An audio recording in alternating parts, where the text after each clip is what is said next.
first off, I would like to go ahead and start us on the agenda. We'll begin with an introduction from Sarah McGuffin, President of the Virginia Local Government Management Association. From there, we'll move into our panel discussion where you'll hear from local government professionals about how your federal expertise can make a meaningful impact and difference in the community. After the panel discussion, we'll move on to audience questions and give you a chance to hear directly from our speakers on the topics that you most want to discuss further. We'll also provide information on some educational opportunities through Virginia Tech and ways that you can pivot into local government opportunities and build a new path. And finally, we'll share some resources and tailored services specifically for individuals impacted by federal workforce reductions to make sure that you leave here with some tools and resources to help you as you're moving forward. So now I'd like to hand things off to Sarah. Thank you so much, Kim. I really appreciate it. It's a pleasure to be here today with all of you, and I have the honor and privilege to serve as your introducer and then as your closer on this. As Kim mentioned, I'm the town manager for the town of Amherst. I also teach in Virginia Tech's graduate certificate program in local government management, and I am the president of VLGMA. VLGMA is partnering with Fairfax County and Virginia Tech on this effort to really make sure that we highlight for you opportunities that you may not even know about that are in your local communities or nearby. Local government is a great place to serve. There are over 300 local governments in the Commonwealth of Virginia. There are a tremendous number of job opportunities that are in localities that would be available to you. This is the first in a series of webinars. This one is highlighting the finance function, including budget, procurement, and accounting, but we're also going to have upcoming sessions on HR, human services. We're going to have just a tremendous variety of things for you. But it's important for you to know that there are opportunities to continue serving and to serve more locally. We like to say that local government is where the rubber meets the road, and you'll hear a lot about that today. I don't want to take up any more of your time, and I want to get to your panelists.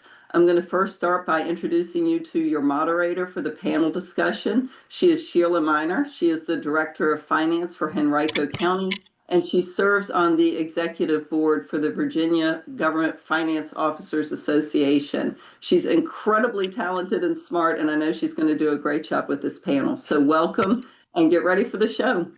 Thank you so much, Sarah. That's very high praise coming from someone of your stature. So good morning, everyone. I have the pleasure of being your moderator for this session, and we're going to start with introductions of our panelists. For each of our panelists, after I answer these questions, I'm going to ask you to answer the same with your name, title, and the locality where you currently serve, the number of years you have worked in local government, any other counties or cities that you have held positions prior to your current position.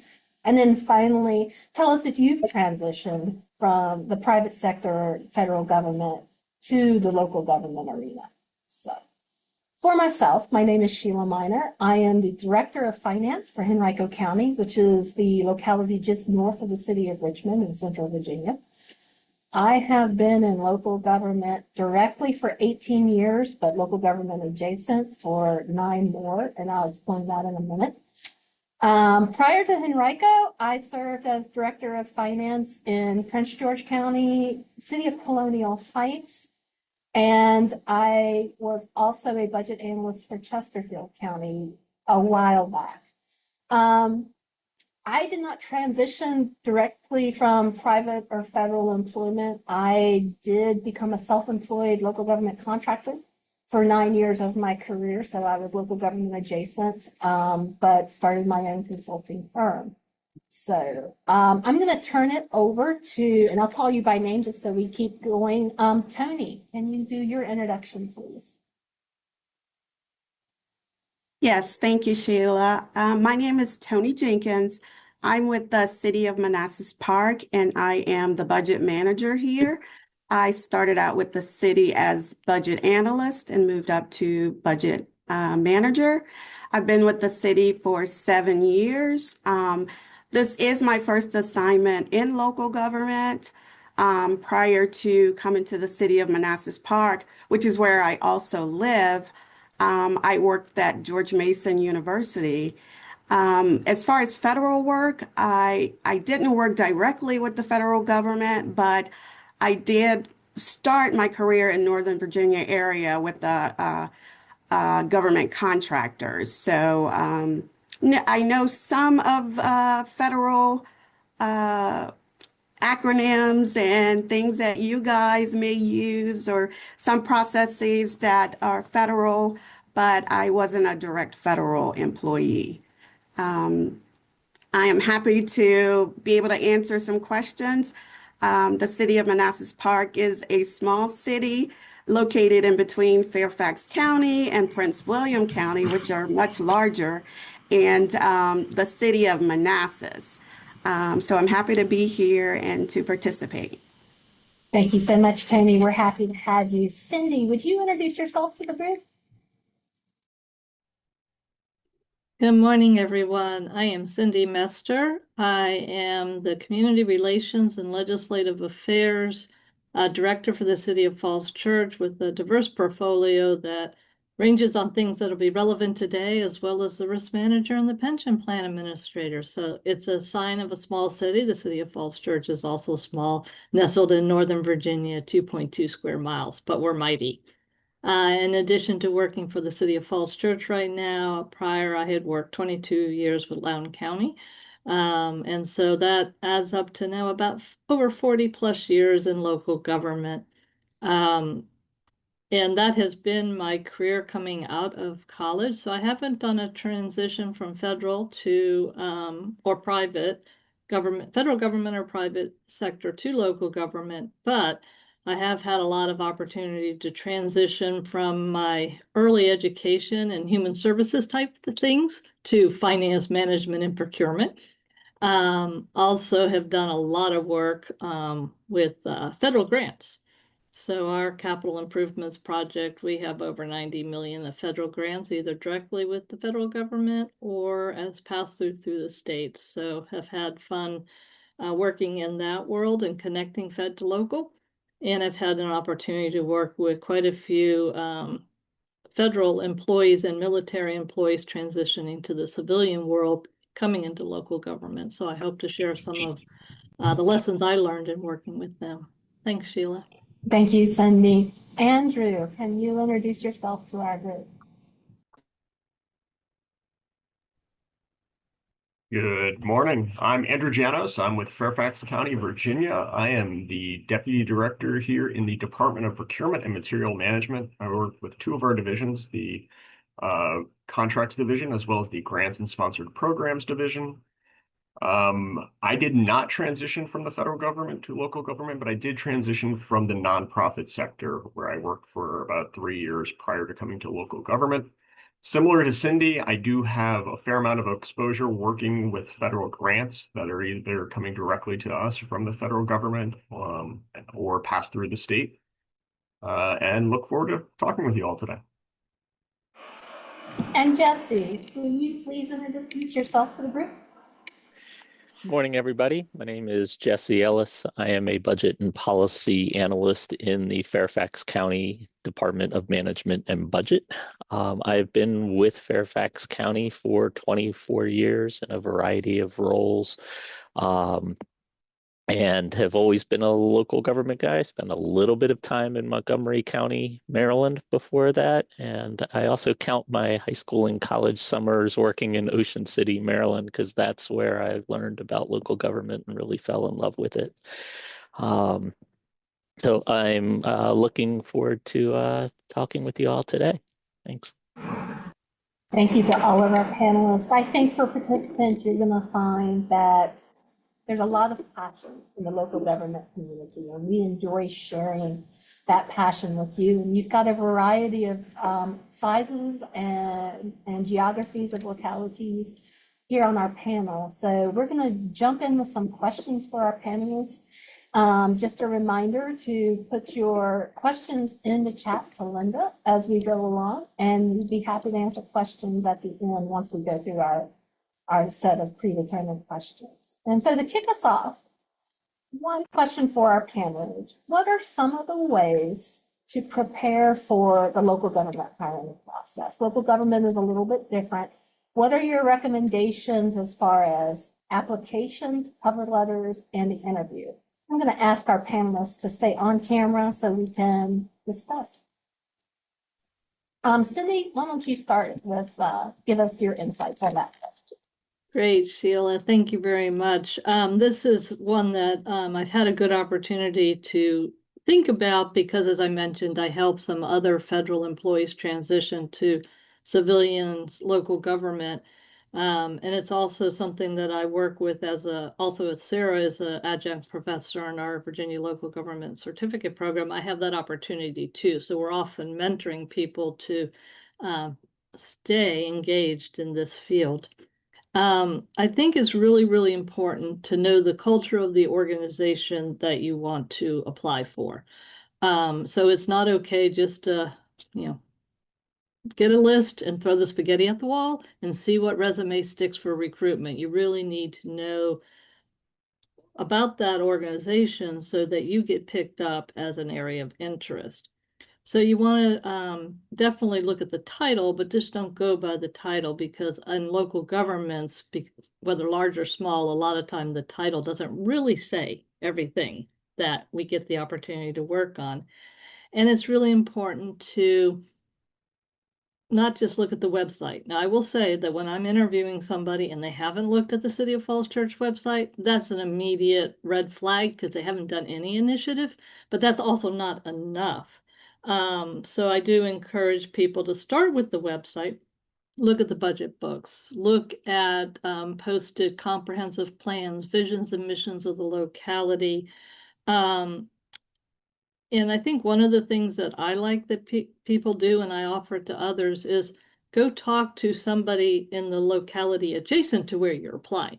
So you don't have to put yourself out there before you apply, but go to that locality and learn about their adjacent neighbor and make sure you understand locality in that culture. Because while we're all different, if we're in this region, there's definitely some similarities. So there's some initial thoughts for this question, Sheila. Good point. Good point, Cindy. Tony, did you have anything you wanted to add about suggestions on how to prepare for local government applications? Yes, I would also add that it is important to know your locality because I can't count the number of times that we've had applicants come in for interviews and they continuously say the city of Manassas. And we are the city of Manassas Park, which is right next door. So I don't know if that's just, an error in speak or if, like Cindy said, they didn't go to the website and do some research, prepare that way. For us being such a small jurisdiction, and there's so many budget limitations, like I know for Fairfax County or Prince William County or some of the larger counties, they use different platforms when you are applying in your application. For the city of Manassas Park, we're not using NeoGov right now. We're still using our website. We're using job boards. We're using Indeed. So when you do your application, your cover letter, you want to look at that job description and translate that government experience to that job description. And if you have any community service, if you're on any local boards in your community, if you do any volunteer work in your community, put that on your cover letter. And so we know that, you are interested in being a part of the community. You may not live in the community that you're applying to or you're working for, but at least we know that you're interested in local government and what we do. Those are really good points. Establishing a connection to community is something we look for. And then also know the name of your employer and know whether they are a city, a county, or our local government spheres. Those mean something to us. So that's helpful as well. Our next question. Could I just, before we jump, I wanted to reinforce that point and also make sure you check out the salary and the benefits because a lot of times when you come into local government, we're not going to be on the highest of the pay scale, but we bring a lot more. I think we bring purpose and value of our service, but also we have a lot of benefits, and sometimes we have better benefits still in the local government, whether it's our defined contribution 457s, or a lot of us still have defined benefits, traditional pensions, and the value of that plus adding health insurance. I know for the City of Falls Church, we estimate that is about 40% increase to the salary that's advertised in the recruitment. So it's significant value also. Cindy, that's a very good point. So understand that you'll likely see an advertised range of salary, but a number of local governments are going to only hire to the midpoint of that range. Our salary structures are a little bit different than what you see in the federal government, because we also have to consider things like internal equity with our existing staffs. So just be aware of those expectations when you're applying for positions with localities. Great points. And also, I will, if I can chime in again to say one more benefit. For me, in our small community, and I live in our small community, and I know so many people in the Northern Virginia area commute into work. And if you're commuting into the DC area, that for me, just being able to live here in my community and get out of bed and get dressed and come up 5-minute commute, that is the best benefit that you could ask for in the Northern Virginia area. So, and also just the access to our governing body, like our mayor, she knows our employees. We have relationships with our body and our state representatives. They're here in the city quite often. So being in a small jurisdiction has a lot of advantages, and my commute is the best advantage for me as an employee here in Manassas Park. Yeah, that's a big deal in the Northern Virginia and also in Central Virginia areas. So for our next question, I have two questions for you, for our panelists. The first is, what strategies can help qualified federal applicants stand out and secure interviews in local governments? Additionally, could you share 2 or 3 common mistakes that applicants make, along with actionable solutions? You know, Jesse, you've been kind of quiet. I'm going to throw this one at you, and let's hear your insights. Sure. And I think probably be able to answer the 2 questions kind of in a combined way. And going back to something Cindy mentioned earlier is doing your research, right? And understanding kind of the structure of the jurisdiction you're applying for, and tailoring your application to that. So, you know, if you're able to recognize what key priorities are of the jurisdiction, what the role is that you're applying for, and how it connects to those priorities and to the organizational structure, and be able to work that into your application.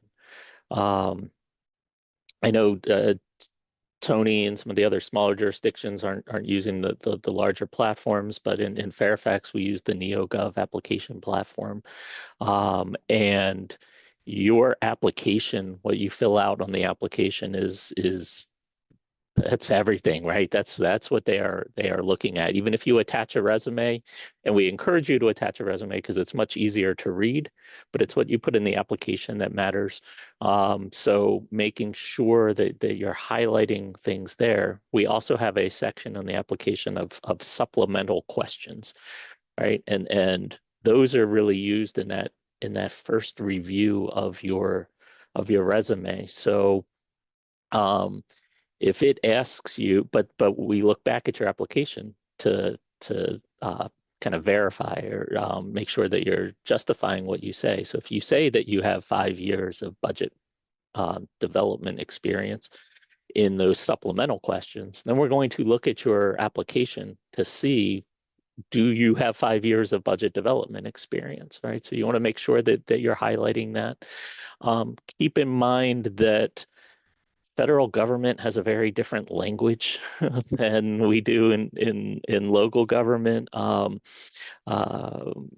my wife was in many of your shoes. She was fed, lost her position, right? But she talks about things that I don't know what she's talking about. She uses acronyms and names, and it's the same functions that we do here, right? Whether it's managing a contract or um, uh, how they even how their jobs are classified, but those terms don't necessarily mean a lot to us. So make sure that you're looking at the language in the job announcement and adapting your application to fit with that.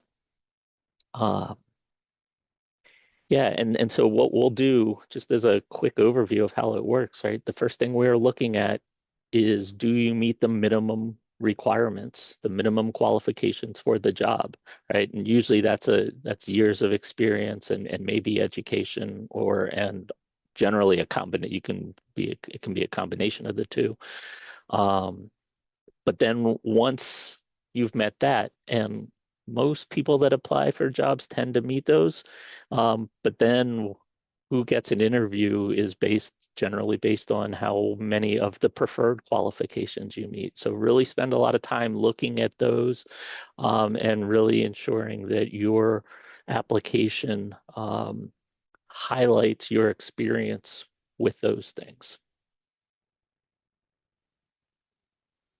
Jesse. Yeah, it's important to also do a little bit of translation between the skills you employ as a federal employee and the skills that localities are looking for. And again, that's why doing some research and some homework is so vitally important to understand not just what's in the job description, because sometimes those are not as accurate as we would like as far as a description of the job, but really about what does the department or the organization you are applying to, what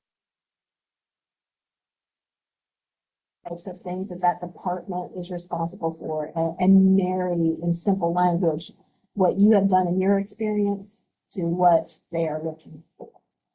Any of our other panelists have insights on things that we could add to applications to stand out, or any mistakes you've seen in the past?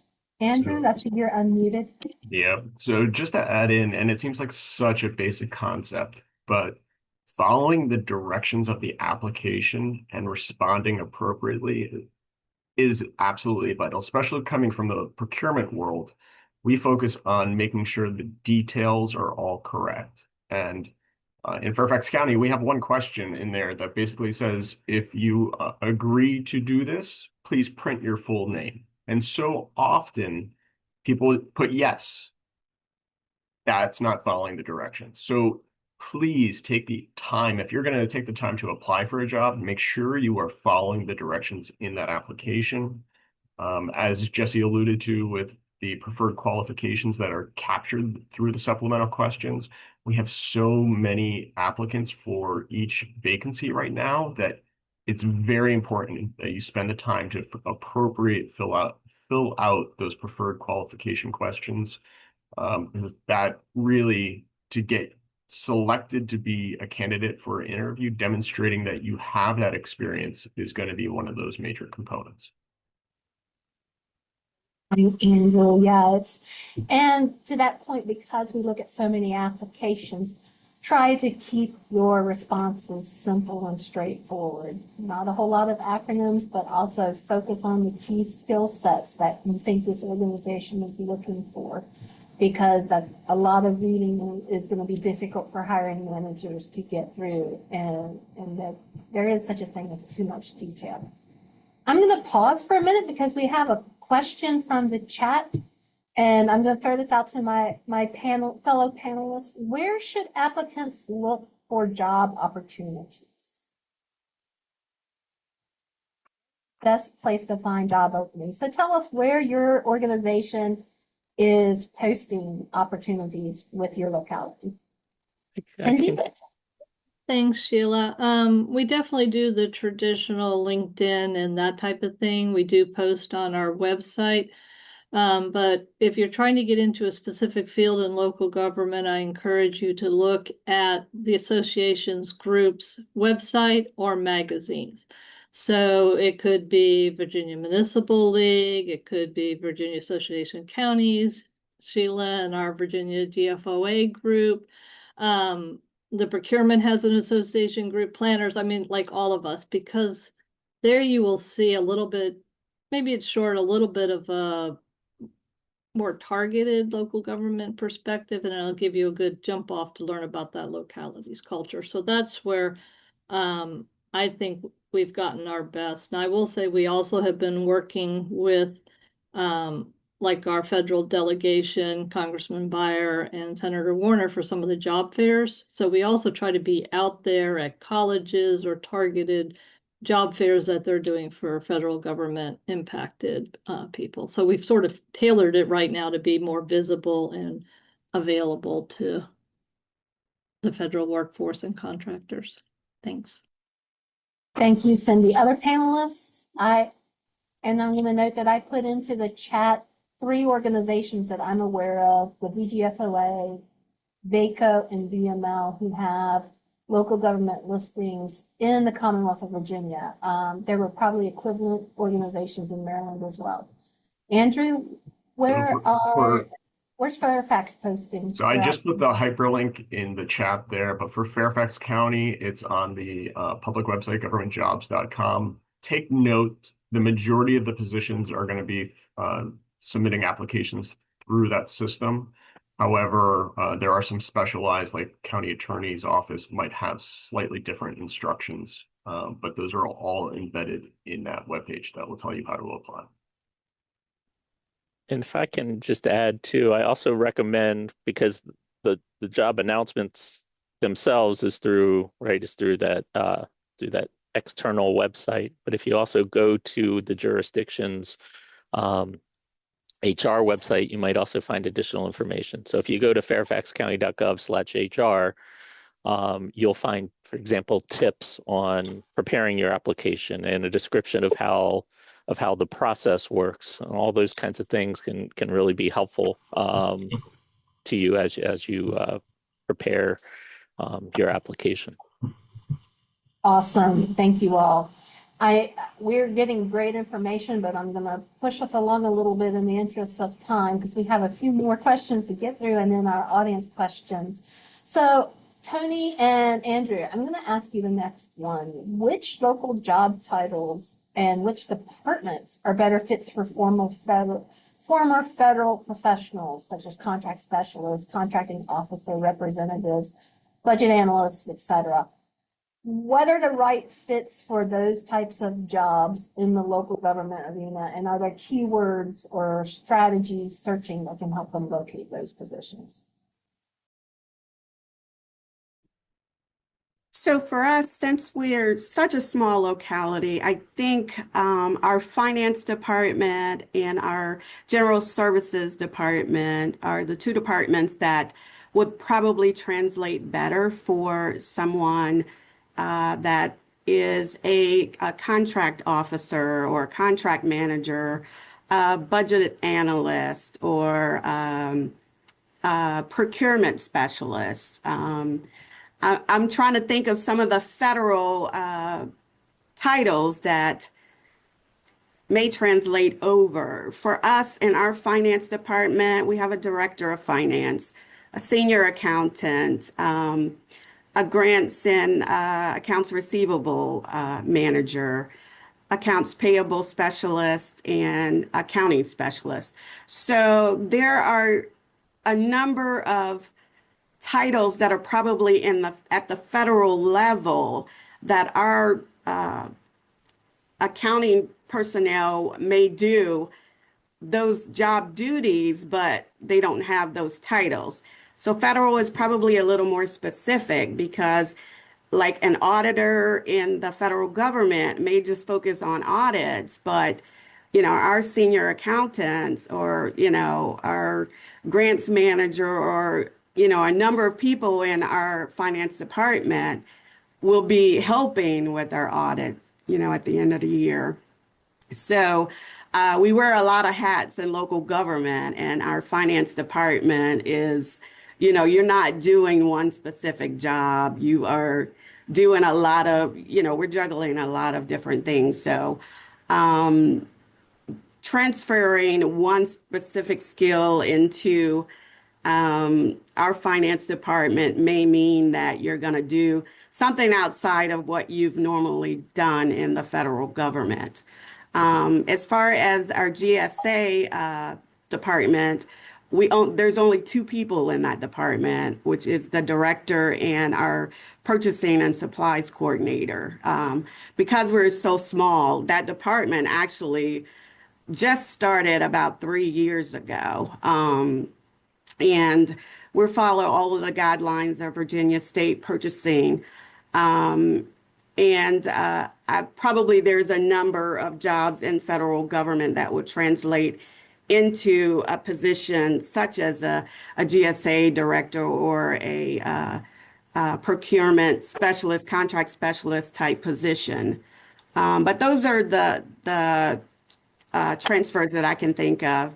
And some keywords, of course, budgeting and forecasting, accounting, revenue, profit and loss, financial analysis, variance analysis, cash flow, reconciliation, etc. Thank you, Tony. Appreciate that. Andrew, anything to add? That was pretty comprehensive.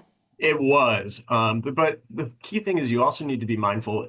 Every jurisdiction is slightly different and has different structures, different sizes. So Fairfax County, which has over 12,000 employees, while we have duties as assigned and potentially multiple hats, we are a little bit more specialized in our focus. So we have procurement specialists, contract specialists, purchasing agent, grants and contracts manager, contract analyst.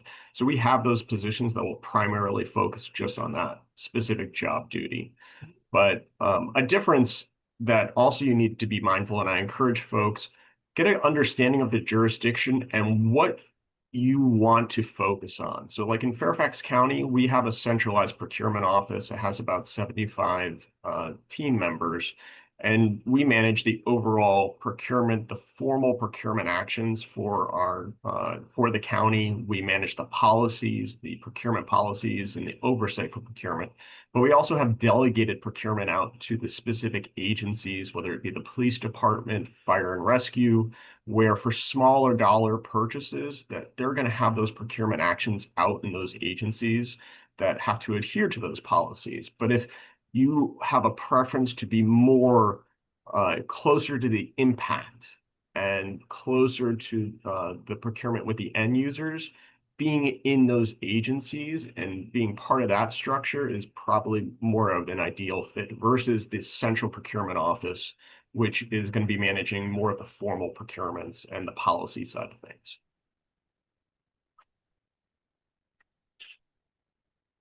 Trying to think if there's anything else exciting to add there.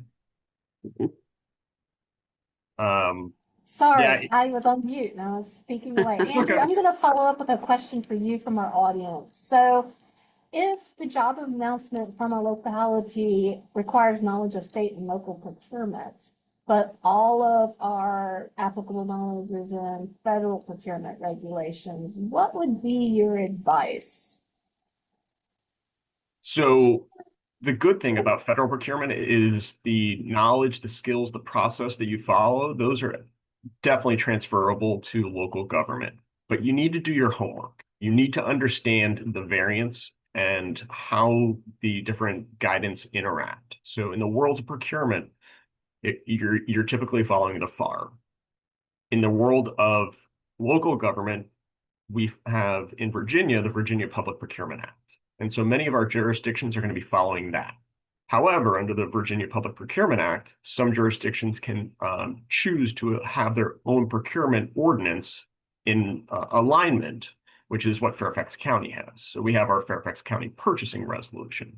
So you need to understand those, as well as just saying you know the FAR. That's not what local government, when it comes to federal funding, utilizes. We utilize the guidance under 2 CFR 200, which is uniform guidance. look at subpart D of uniform guidance. That's going to be the kind of shows you the snapshot of what local government needs to do when utilizing federal funds. But the skills that you have, the process you follow in the world of federal procurement, directly transferable skills to local government. But we have different thresholds. We have some different exemptions. We have different requirements. Great, thank you. One other follow-up question I'm going to throw out to one of our panelists, if you could respond, any of you. What are job titles for grant management at the local government level? What kind of titles do you think, not only in your locality, but in other localities, that would specifically pertain to grants?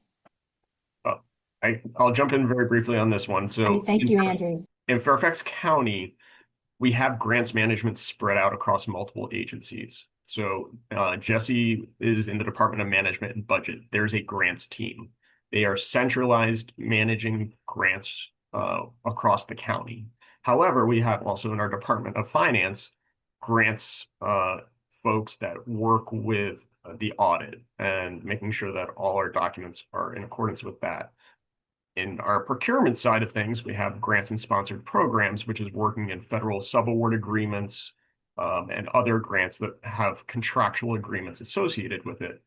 But it also, we have out in our agency, the post-award compliance is being done many times by, it might be a management analyst position. And so that's why you also have to spend time looking carefully at the position, because sometimes we have a management analyst that, if you look closely, has grants under the umbrella of what they're working with.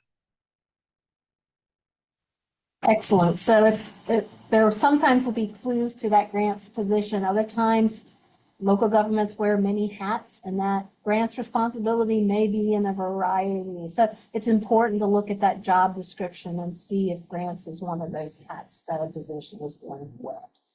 Let's go to our next question. And Cindy, I'm going to turn this one over to you to kick us off. How can federal professionals effectively showcase their work history? And we've touched on a few of these things, but how do they align their work history with local government hiring practices? What are some practical tips for the resume to improve your chances? I think this is a great question and a good follow-up to the one we were just having on sort of the job titles, because that was a nice nesting that Andrew kind of provided on how you can translate procurement to local government. I think it's really valuable to do that pre-work to like cross-reference. So for the City of Falls Church, we have one grant manager and one CIP manager, but our project managers are also in the field and are responsible for grant compliance and reporting and inspection to feed it back in. So we have a decentralized kind of approach, small and mighty, but project managers are going to have that. Well, I do think in the federal government, there's a lot of project managers because they've been managing grants, they've been managing projects, they know that concept. So think a little bit creatively and connect those dots. I do think it's important to really look at the locality. As I mentioned before, we use a lot of federal grants, either directly to us or through Virginia up to us. So we're doing it in police, we're doing it in housing and urban development, we're doing it in EPA. So pretty much any federal agency out there, we are trying to tap to leverage our local dollars. So I think it's important to think about that and showcase that. One of the things I like to encourage people is, yes, do the application and follow all the directions. Yes, have a nice, attractive, professionally done resume, but also think about, especially if you get to the interview stage, having a win portfolio. Really have something that showcases you in a way that is less traditional. I remember through our Virginia Tech certificate program, one of the things we had to do is put a PowerPoint together. And it was to break up the resume. So like one of my slides is the breadth of professional career and experience on the left. And it says demanding responsibilities and magnificent opportunities. Catch the attention. And then, oh yes, on the other side, here's my jobs and what years and where I served. And then the other thing that I highly recommend people think about is know your why. What makes you excited and passionate about finance, accounting, procurement? And then think about how that translates from your federal private sector experience to building community in the locality. As Sarah said, we're the rubber that hits the road. We're building community, and we're relying on our state and federal partners, but we have the delivery responsibility. So think about your why, so that you can show that excitement, that initiative, the why. I mean, we're all in this current environment where nobody's firing and nobody's hiring. As we heard, Fairfax County has a lot of job opening, more applicants than job openings, right? So you got to sell yourself. So know your why, get excited. And then that sort of win portfolio type of thing. One of the things that in that PowerPoint that made me think through it is I did list my community engagement. So, how did some of my community, nonprofit, charitable, faith-based work translate to community? Because I may not have had local government experience when I first started. So if you don't have only federal and you don't have local, well, then talk about how, as Tony said earlier, you're embedded in your community. And the final thing I'll just throw out there, Sheila, is a suggestion that I did also in this PowerPoint that I brought with me. And sometimes pictures tell a lot of words. So like some of my projects and grants and the end products, I had some photos, but I did a slide on and thought through diverse skill set. And this has nothing to do with what jobs I had and where I worked, but it has things like facilitator, negotiator, networker, multitask, decision-making, project management, financial planner, legislative liaison, sort of more group things. Those are going to translate to the local government. And I can guarantee you, people will have that kind of skill set that they can thematically group together from the federal world too. Yeah, great points. As a hiring manager, I'm looking for those skill sets and transferability that Andrew mentioned, and demonstration that you have those skill sets through what you tell me in your resume as your project accomplishments and things like that. Jesse, do you have anything to add on that question? Sure, and I think this builds on a lot of what we've been saying. So, but it's really important to keep emphasizing is understanding who you're applying to, what the organizational structure is, and being able to translate your past experience to what you're applying for. And I'll give you an example. We've been in interviews where folks talk about working with different departments, right? Even in Fairfax County, if you say the word department, we don't always know what you mean, right?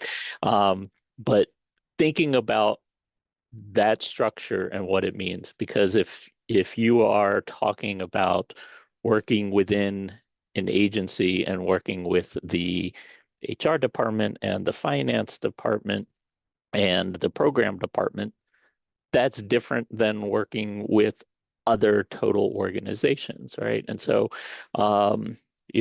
so try your best to to think about the organizational structure where you worked and think about what would it mean to try and transpose that, I guess, onto the jurisdiction that you're applying for. So like if you're coming from, and I use this interdepartmental stuff a lot because a lot of the work is that, and I think Tony talked about it. So it's, I mean, whether you're in a large or small organization, you're working with folks across that organization, and that's always an important skill set. But we want to kind of understand what the different kinds of scopes are for that, and the scale of it, right? So if you're coming from a large federal organization, say you're coming from NIH, right? You could probably say that NIH is on the scale of Fairfax County government, right? And the different institutes and centers within NIH, whether you're working for a National Cancer Institute or the Eye Institute or something like that, right? Those equate to different departments within the county government. So if you're working for the budget office or you're working for the police department, right? And then within each of those, right, within the police department, there's administrative functions, and there's patrol, and there's the fleet managers, right? And so how do they all work together? How do they work with the Department of Management and Budget and the Department of Finance and Andrew's department and so on? So trying to think about that and knowing that the language, just the terminology might not work, but the more you can be specific in examples and explaining that scope and explaining the scale can be really helpful. Thank you, Jesse. All good points. I am going to move to our next question. I know we've got some in the audience that from the audience I'm going to get to, but I want to make sure we can cover some of these because they're going to be, we may answer your question in some of these. So let's talk about mindset shifts. So what are some key mindset shifts that applicants need to make when transitioning from the federal to local government? Can you provide some examples of how those shifts apply in the application and then also in the interview? Andrew, can you lead us off on this one? Sure. So a couple elements that I think stand out to me is we were talking kind of the aspect of national scope with working in the federal government. But when you're coming to work with a locale, it is looking at the community impact that you're having. And it's one of my favorite things about working for Fairfax County, where I reside, is I can go and show my children the product and the impact that I've had in that community or in this community. But that's important to bring forward in that interview process of the impacts that you've had.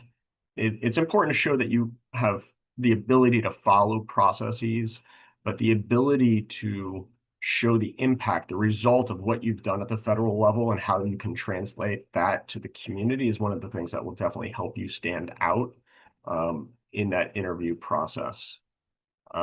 Jesse was briefly talking about in the last question about agency silos, and maybe it's a stereotype that some of us at local government have regarding the federal government, is that there are some very strict silos, but that is definitely one of those shifts when you come to local government, is that you will have many interdepartmental collaborations. I've worked with Jesse many times through the years, the Department of Management and Budget, as well as other agencies he's worked with. And that's one of the things I love about procurement in Fairfax County is I get to interact with the police department, the human service agencies, and have that ability to see the impact across the entire county, not just one targeted specific area.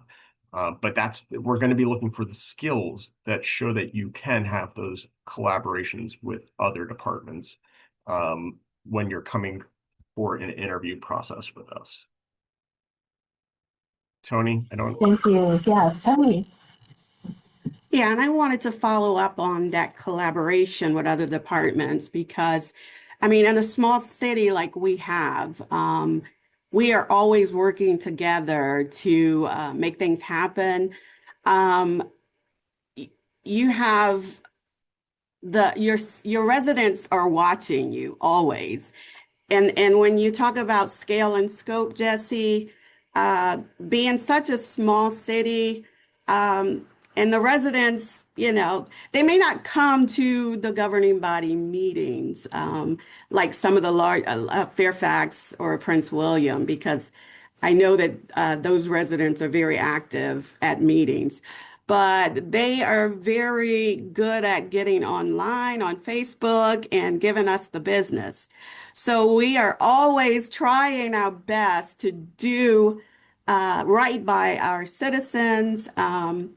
Me being the budget manager, I'm always looking at cost savings because right now all they see is we have the highest real estate tax in the Northern Virginia area.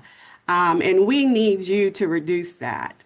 And they are at our governing body meet or calling our representatives and talking about the taxes and how we need to reduce them. So I take all of that personally, and I'm always trying to think of ways to save money.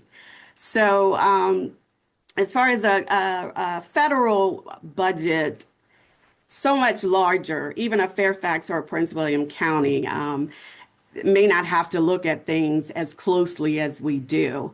So here in Manassas Park, a mindset of we have to make things work with what we have. We're slowly getting around to things. Like I said in our first question, we're looking at NeoGov now, where a lot of other places have already had it for years. We're looking at integrating a new ERP system right now. We have to carefully think about when and how we budget and spend money in the city, because our residents remind us all the time of our tax rate and how they want that reduced. And so that mindset is definitely different. Yeah, you bring up a good point that may be a little different for local governments. I mean, all government employees are in a fishbowl, as I call it, but a lot of times that fishbowl is very small at the local level because citizens feel like they have a lot more direct access to us. And so they are very vocal on things they do or do not like about their locality. And there is that aspect of while you have community impact, you also are very visible in the community and you do receive feedback quite often about the things they like and also, unfortunately, the things they don't. I'm going to take a quick deviation from our guided questions and bring up some of the comments we've had in the Q&A, just because you guys are very engaged in giving us great questions and great insights. The first is that a comment about the screening process and sometimes the automated screenings through NeoGov or resumes might not quite pick up qualified applicants with some, and again, we've given you some feedback on things to translate between your experience and not. But our participant said 2 weeks ago, I received a rejection email for a county job that I think I am qualified for. I followed up with the HR personnel and they put me back on the eligible list and I ranked #1. I'm going to say for my panelists, I think that's probably a good insight that human connection is sometimes needed. And if you do get a rejection, I think this participant did the exact right thing to contact HR and explain how maybe their experience translated to the position that we're applying for. We talked about job titles for grant management at the local level. We have a question, and I'm going to throw this out to my fellow panelists about cover letters and job applications. For federal applications, any information on the cover letter is not regarded in assessing eligibility. So should applicants include a cover letter or no? What are your thoughts?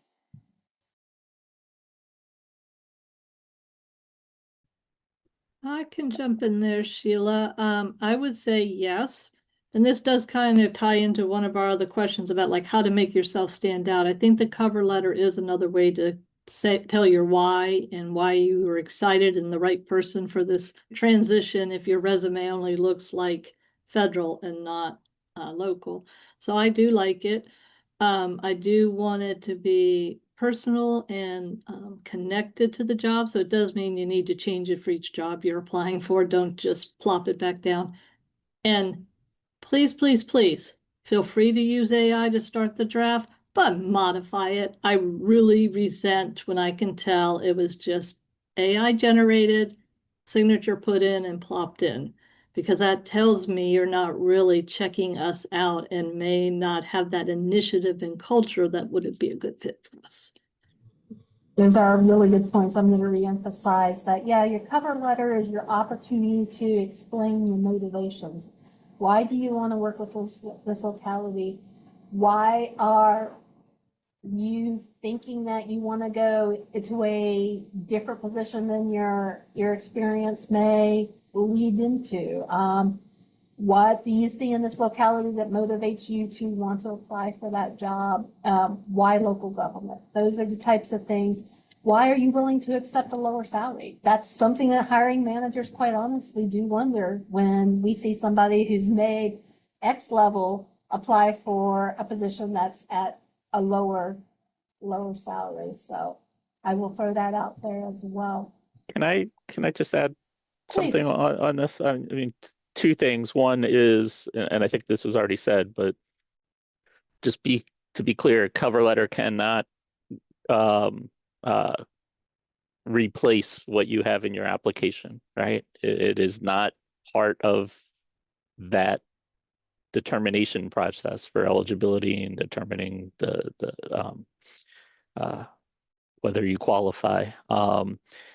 And two other points. One is that, I mean, right now we're getting tons and tons of applications, right? So it's not a guarantee that they're going to be read, but they don't hurt if you do it well. But you have to do it carefully. If you, you know, if you say, you know, I really want to work for the Department of Finance, and you're applying for a job in Department of Management and Budget, you've just made my selection process one person easier, right? So be very careful. You know, if you're doing a cover letter, we're looking at the accuracy of what you're talking about. We're looking at the relevance to the job you're applying for. And I'm looking at your writing skills and your communication skills, right? You can definitely impress me, but you can also definitely turn me off. So be be very deliberate and take time with it. Spot on, Jesse. Those are all good points. Application process highlights your skills and abilities and your fit for the position. Cover letter gives us a little more context, but it can work against or for you depending on how much you put into it. I'm going to combine two questions in the chat and throw it to our panelists. So, talking about the resume, how far back in professional experience should we go? If you're in your 50s, do you go back to your summer college jobs, for example? So talk a little bit about the depth of experience we're looking for and time factors on that. And then do we recommend hiring a resume writing service to improve the resume? Anybody want to tackle those? So in terms of how far going back, I would say it depends on how relevant that work experience is that you have, whether it was out of high school or during college. If it's directly applicable to the position you're applying for and can help and strengthen where you're coming from as an applicant, then absolutely include it. But if it's not at all related to what you're applying for, then I don't think it's going to help you in any way, including that information on there. The second part, I never want to say you need to utilize a specific contractor or not use a contractor for assistance with writing resumes. So I'll defer to the other panelists on that one. If anybody wants to take that, I will say that we do rely, if there is an application involved, we do rely on that for initial screening quite heavily. And that focusing your energies there is a good idea, but like Andrew, I wouldn't say necessarily not to try resume service if you feel like your resume needs some oomph. Cindy? Yeah, I was going to say that's a really good procurement local government response. We're not going to advocate for a vendor or not. I do think that if you feel you're weak, it's a good resource. But once again, like AI, I don't want it to look like somebody else wrote it for you and it's not really you when I go to meet you.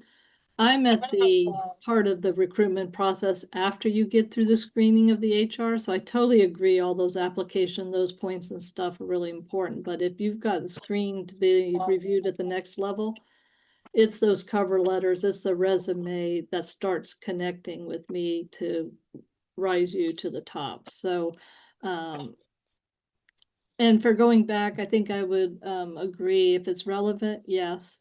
For me, what might be more important is a longer duration of your community engagement, what you've done in the community as a human being, whether it's faith-based or some charitable group. For me, that's okay to be older or even, Peace Corps or something like that. because it tells me the kind of person you are along with your expertise and skill set that we're definitely hiring for. Great. Can I'm I just going add to real quick, briefly. and I don't know if Kim or somebody else is going to cover this later, but I will advocate for career work centers that are throughout the state. Through Fairfax, Fairfax County has them, and I know others do too, where you can get help for free with the resumes and job search and that kind of stuff. Jesse, I'm going to skip ahead to what's the last question of our prepared ones, just because I've gotten a 5 minutes warning. And I like this question. What's the best piece of advice? We're going to start with Jesse, but we're going to ask all the panelists to chime in briefly. What's the best piece of advice you received while searching for a job that would be especially relevant for federal professionals transitioning to local government? Yeah, beyond a lot of stuff we've talked about, spend time thinking about examples that you want to share, right? Go through those preferred qualifications in a job announcement and have examples. And in your interview, when you get your interview, right, come prepared with those. And I always tell people, it doesn't matter what the question is. If the question doesn't ask you to give an example and just says, like, what's your communication style? Still give an example. Describe your communication style and then give some examples, right? And again, just building on everything we've been talking about, identify examples that you can share where you can demonstrate how they're relevant to the organization, the jurisdiction, the community, the job, because that's what's going to help you stand out is being able to show how your federal experience translates to what you're hoping to be able to do. We've talked about talking to people ahead of time. Reach out on Instagram. I'm sorry, LinkedIn. I know it doesn't, it's not always successful, but if you find somebody, if you find me because you're interested in applying for a budget job in Fairfax County, find me, message me. I'd be happy to talk to you about how we're structured, what our culture is. Somebody mentioned the culture of the organization, what the actual job responsibilities are, what the day-to-day is like. That can really help you in preparing your application, and then certainly if you get an interview, what you want to emphasize in that. Great, thanks, Jesse. Cindy, you have something to add?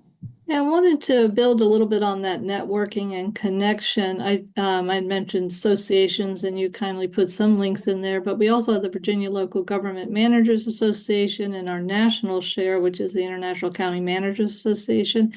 And within that, I've had great opportunity to work with people, as I said, transitioning from federal to local government.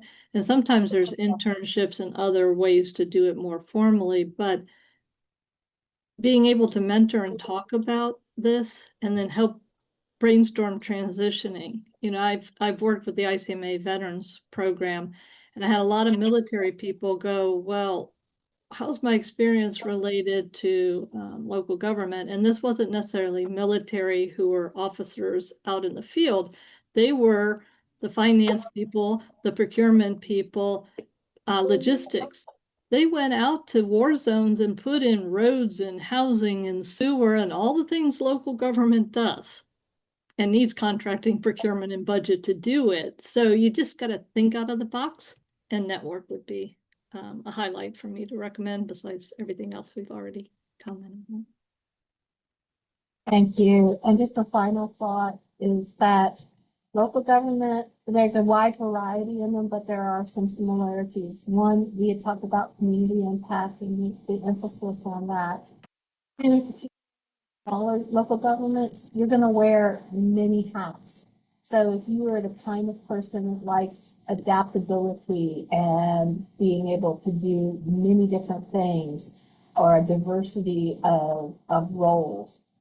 Speak to those skills and speak to that kind of impact and that skill set that you have and your desire to be that kind of person, because that's certainly applicable in a local government setting, and more specifically a small local government setting.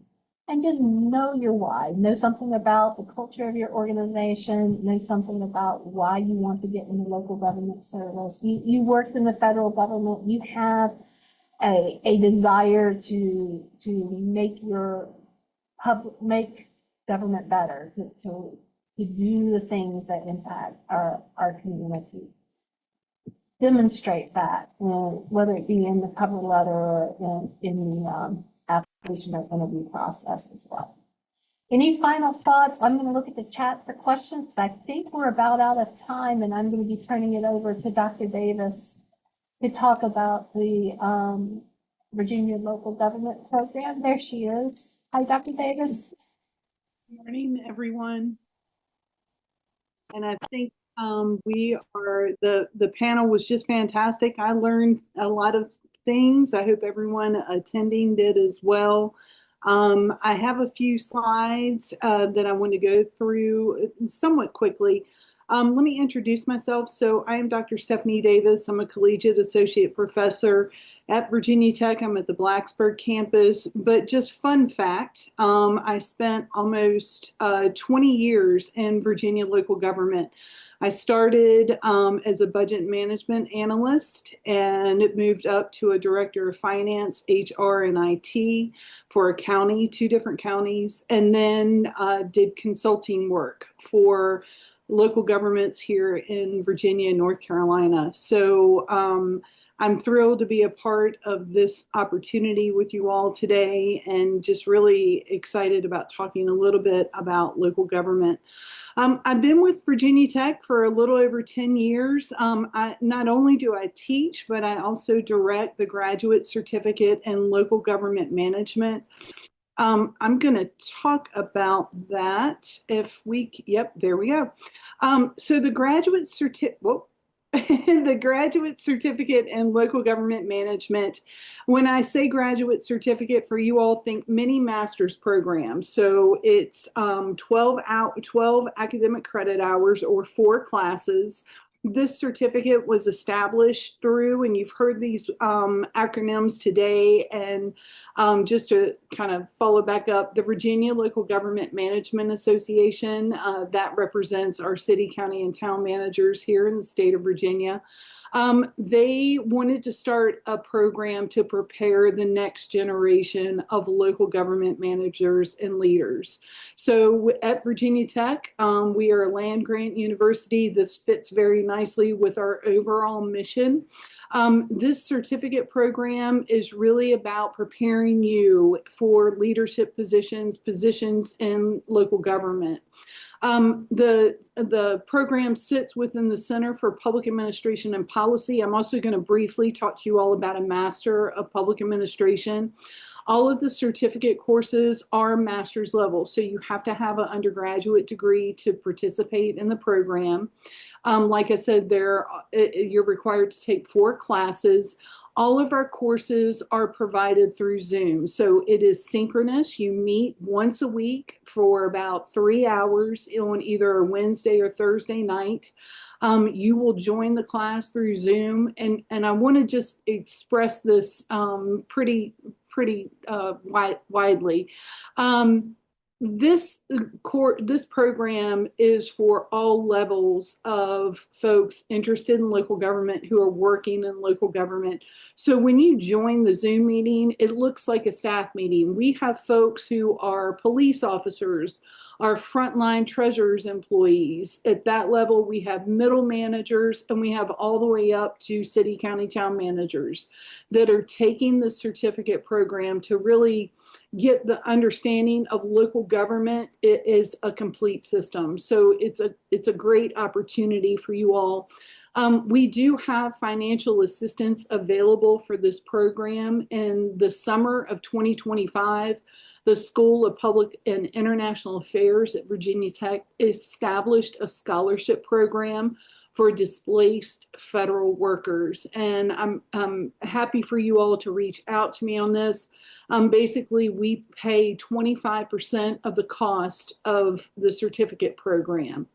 And so we have forms, we have financial aid available or financial assistance available for folks who have been displaced from the federal workforce. We'll go to the next slide. If we can. There we go. Oh, let's go back one more.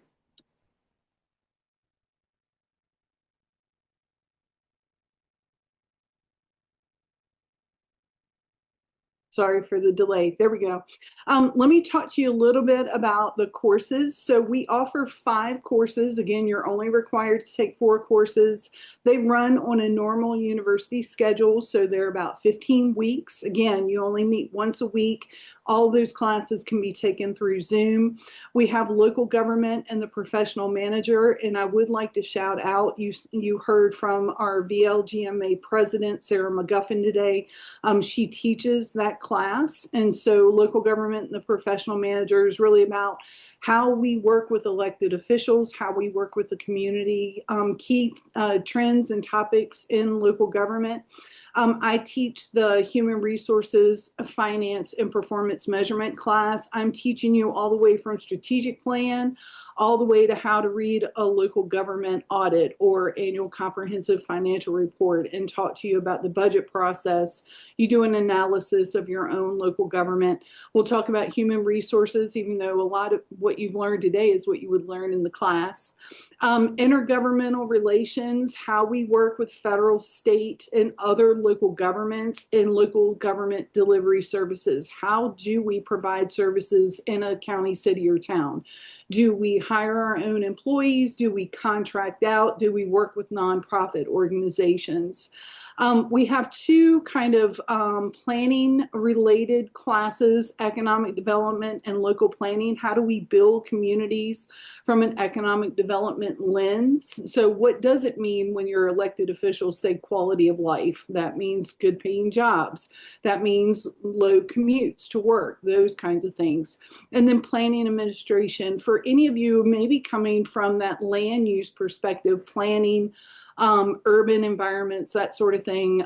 How do we build the leadership and technical skills for folks looking to go into the planning track? Some of the benefits, and I'm going to kind of elaborate a little bit more on this. So you're going to gain expert knowledge on local government management from practitioners. This is really, really important because actually I'm the only PhD that teaches in the program, and I don't really count because I have such extensive experience in Virginia local government prior to coming into Virginia Tech. So we have a cohort of about 12 adjunct faculty members. Again, Sarah McGuffin, Cindy Mester, they're all instructors in the program. That means you're learning from the best of the best. So people who are doing this, they are either current or former city, county, town managers are actually teaching you in the class. But the other thing is you're building your network. You all don't know all the connections, but of your panelists and the folks on who have gotten this webinar together today, we all are in this local government community and have worked in a variety of different ways over a very long time.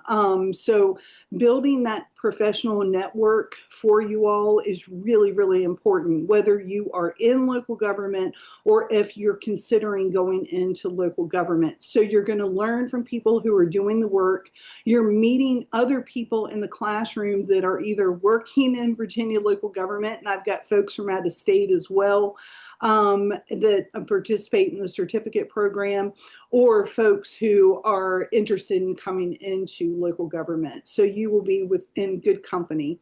The networking opportunities, we have a lot of networking opportunities available to you all. So there is always a webinar, a seminar, some kind of professional development activity that we will make our students aware of. Our students will attend the Virginia Local Government Management Association winter conference in Stanton this year for free. We actually cancel classes, and VLGMA funds their registration. So that's another way for you to network and build those connections. We are affiliate members. You heard the term VML, or the Virginia Municipal League. We are affiliate members with VML. You get free membership to the Virginia Municipal League. And in June, we'll have free membership to the Virginia Association of Counties. So really trying to make sure that our students have as many possible connections to the local government community, as well as a very rich, vibrant academic program. And you all are probably like, look, I'm just interested in the certificate, but let me tell you just a little bit about our Master of Public Administration. What you will find is, as you start to apply for jobs, as you start to get into positions in local government, you will find that people at the higher levels typically have a Master's of Public Administration or a Master's of Urban and Regional Planning, just depending on where they're fitting within that local government. We offer the MPA, and you can use that acronym through Virginia Tech, and that also is all online. So you can come out with a graduate certificate in local government management. All 4 of those classes will count towards your MPA. You only need 9 more classes to finish your Master of Public Administration. So we have this program really geared towards local governments, folks who are interested in local government, but also in those higher level jobs. And remember, your Master of Public Administration is basically like an MBA. Everybody knows what an MBA is. It's for people who want to run companies and run their small businesses. An MPA is for people who want leadership positions at the federal, state, local, or nonprofit careers and organizations. Financial assistance available for the Master of Public Administration through financial aid. There may be some other areas as well that we can help you with that through scholarships and those kinds of things. I think I've hit the highlights on the graduate certificate in local government management. Again, I am Stephanie Davis. I am with the School of Public and International Affairs. If you just do a quick search, I'm on LinkedIn. I have information sessions available every month for the certificate, or you can set up an individual time with me and I'm happy to discuss. So good luck to you all. Thank you very much for the opportunity, and I will turn it over to Tatiana.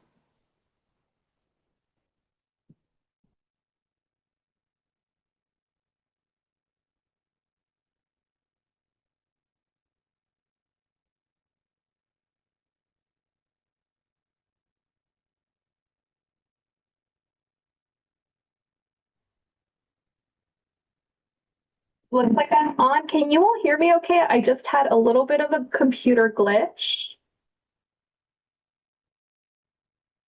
Looks like my sound is okay, but I just want to get, if somebody could just, okay, it sounds like we're good.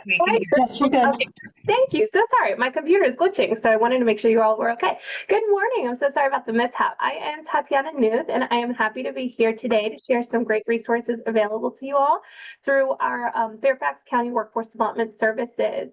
A quick thank you to Jesse, who mentioned our services through our centers, and so we wanted to make sure that we shared all of the services that are available to you.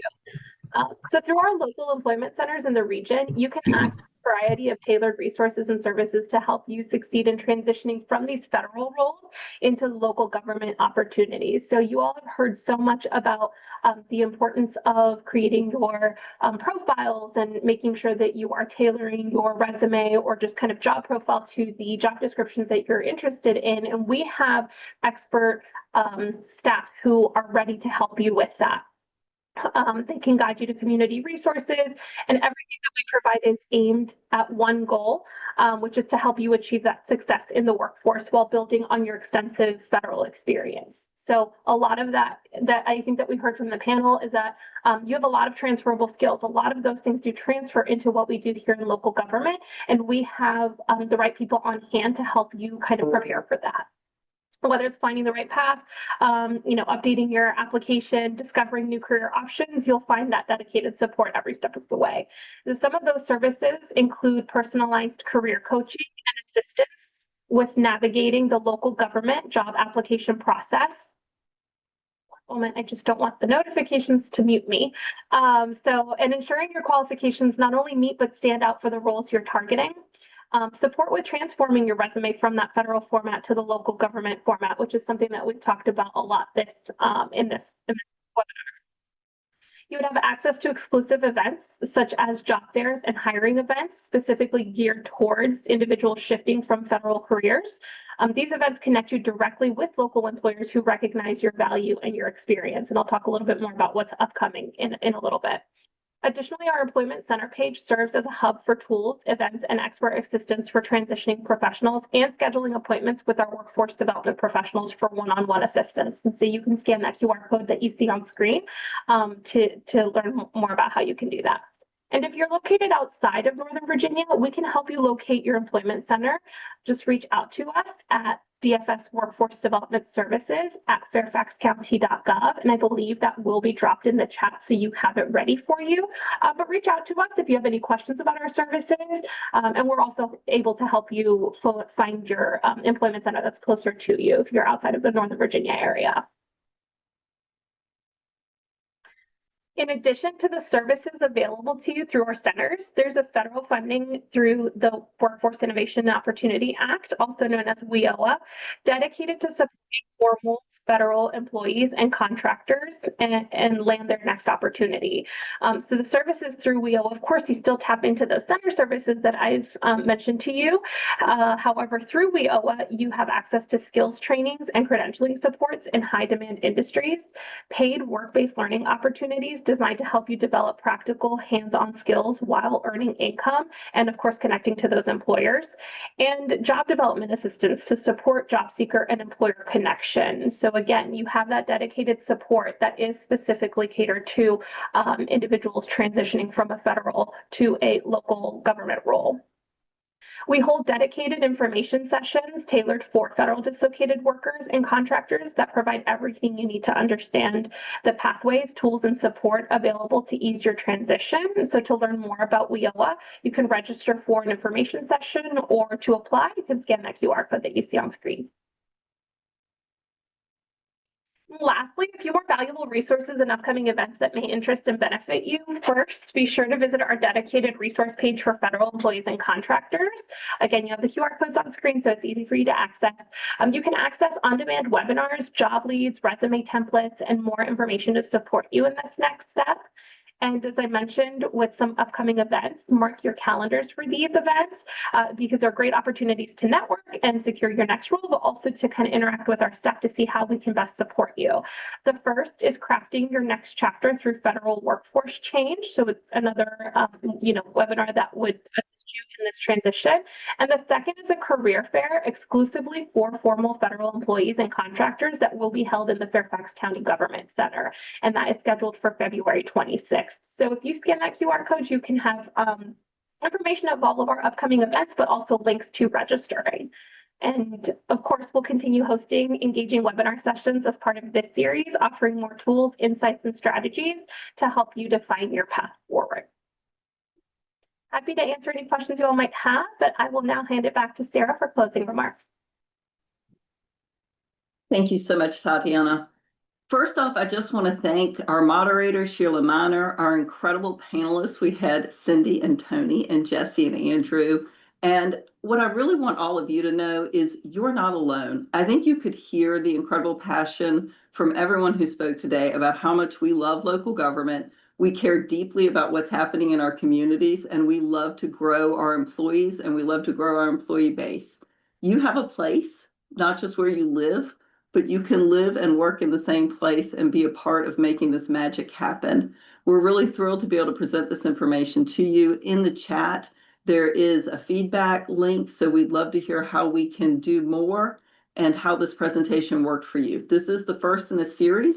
You will be getting a recording sent to you by email, So we'll keep in touch with you. You've got lots of resources available, and please let us know how we can help you. And we hope to see you in local government. It's where the rubber meets the road, but it's also where the heart really gets put into it. We work with the grants and programs that you all have been a part of for many years, and this is where they actually get implemented. So thank you to all of our partners. Thank you to Dr. Davis and Virginia Tech for being part of this partnership.